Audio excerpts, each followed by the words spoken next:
Programang ito ay rated SPG, striktong patnubay at gabay ng magulang ang kailangan. Pinaimbestigahan nga ni Ramon kay General Rivas kung bakit sa ospital ng Bernardino namatay si Olga at kung ano ang pakay nito doon. Mapag-aalaman ni Ramon na nakakonfine doon si Marites, kaya yun ang pakay ni Olga na patayin si Marites.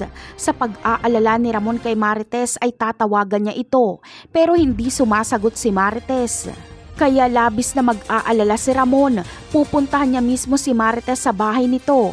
Samantala, kinumpronta na ni Rigor si Marites tungkol sa sumbong ni David na may lalaki si Marites.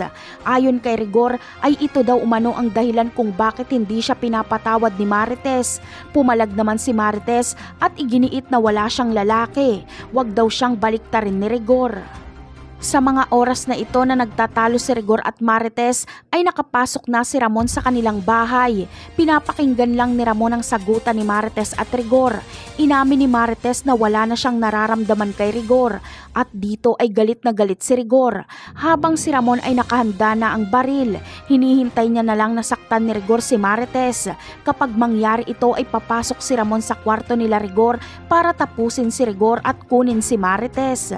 Sakto naman ang paglabas ni David sa kanyang kwarto. Nakita niya si Ramon at agad niya itong tinutukan ng baril. Hindi ito napansin ni Ramon dahil nakatalikod siya. Nagdadalawang isip si David kung babarilin niya si Ramon o hindi na lang siya magpapakita dito. Mas ligtas kasi siya kung hindi na lang siya magpapakita at hahayaan na lang na magpatayan si Ramon at Rigor. Hindi pa siya mabibisto. Sa tingin nyo, ano kaya ang gagawin ni David sa ganitong sitwasyon? Yan ang aabangan natin sa mga susunod na episode. Paalam!